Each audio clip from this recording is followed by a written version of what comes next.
దేవుని నామంన మీ అందరికీ నా వందనాలు. ఈరోజు వాక్యం బైబిల్ గ్రంథంలో చదువుకుందాము.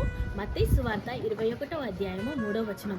ఎవడైనను మీతో ఏమైనను అనిన ఎడల అవి ప్రభువునకు కావలసి ఉన్నవని వారితో చెప్పుడి, వెంటనే వారు వాటిని తోలునని వారితో చెప్పి వారిని పంపెను. ఈ వాక్యంలో చూసుకున్నట్లయితే జకర్యా 9:9 ప్రకారము ప్రవచనముగా ఈ మత్తయి సువార్తలో నెరవేర్పు జరిగింది. అది ఏమనగా, ప్రభువైన యేసు ప్రభు ఈ లోకానికి మానవుడుగా మన కొరకు వచ్చాడు. అక్కడున్న గాడిద పిల్లను విడిపించడానికి దేవుడు వచ్చాడు.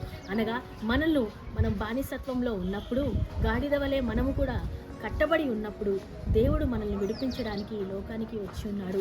ఎప్పుడైతే ఆ గాడిద విడిపింపబడిందో దానికి ఘనత వచ్చింది. తన శరీరాన్ని దేవునికి అప్పగించినప్పుడు దేవుడు ఆ గాడిద పిల్ల మీద నడుచుతున్నప్పుడు అందరూ హోసన్నా హోసన్నా అని పాటలు పాడుచు, దారి పొడుగున బట్టలు వేయుచు, చెట్ల కొమ్మలు వేయుచు స్వాగతం పలికారు.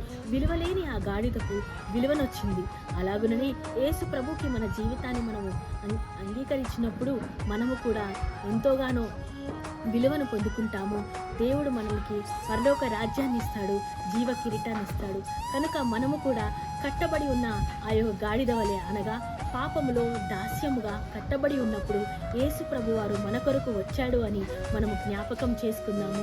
ఇదే ఈ యొక్క ఆదివారము వచనము. కనుక మనం అందరము కూడా దేవుడు మన కొరకు ఈ లోకానికి వచ్చాడు అన్న వాక్యాన్ని మనం ఎప్పుడు ధ్యానిస్తూ ఆయన కొరకు సాక్షిగా మనం నిలబడదాము. మన జీవితాన్ని ఆయనకి అంకితం చేద్దాము. ఈ చిన్ని వాక్యం దేవుడు దీవించును గాక. ఆమేన్.